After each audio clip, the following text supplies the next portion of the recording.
ప్రతి మహిళకు ఆత్మరక్షణ శిక్షణ అవసరమన్నారు రాష్ట్ర సేవికా సభ్యులు. మే 3 నుంచి 15 రోజులు 102 మందికి శిక్షణ ఇచ్చామన్నారు. ధర్మం, సంస్కృతి, సామాజిక పరిస్థితుల్లో దేశ పౌరుల పాత్ర, దేశభక్తుల చరిత్ర గురించిన విషయాలు తెలుసుకున్నారని తెలిపారు. రంగారెడ్డి జిల్లాలో విశేష గృహిణి వర్గ శిక్షణ తరగతుల ముగింపు కార్యక్రమం నిర్వహించారు. ఈ ప్రోగ్రాంలో ఐసీఎంఆర్ డైరెక్టర్ భారతీ కులకర్ణి, రాష్ట్ర సేవికా సమితి అఖిల భారత లీనా గోవింద్తో పాటు శిక్షణ పొందిన యువతులు పాల్గొన్నారు.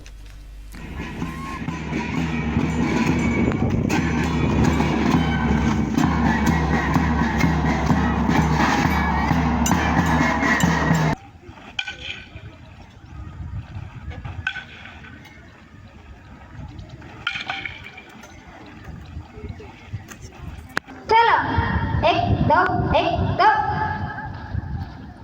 मित्र का एक दो ప్రవేశ శిక్ష వరకు ఈసారి 15 రోజుల వరకు జరిగింది. మే 3 నుంచి 18 ఈ రోజు వరకు జరిగింది. దీంట్లో సుమారు అన్ని జిల్లాల నుంచి దాదాపు 102 మెంబర్స్ దీంట్లో పాల్గొన్నారు. అట్లాగే విశేష గృహిణి వర్గ 1 and 2 పేరుతో ప్రథమ ద్వితీయ జరుగుతున్నాయి. దాంట్లో సుమారు 40 మంది గృహిణి శిక్షార్థులు పాల్గొన్నారు. ఈ వర్గాలలో మేము బాలికలకి, యువతులకి, మహిళలకి దేశభక్తి పూర్వ సంస్కారంతో పాటు బౌద్ధిక, శారీరక, మానసిక శిక్షణ, దాంతోపాటుగా ఆధ్యాత్మిక సంస్కారాలు ఇవ్వడం అనేది శిక్షణలో భాగంగా జరుగుతూ ఉంటుంది.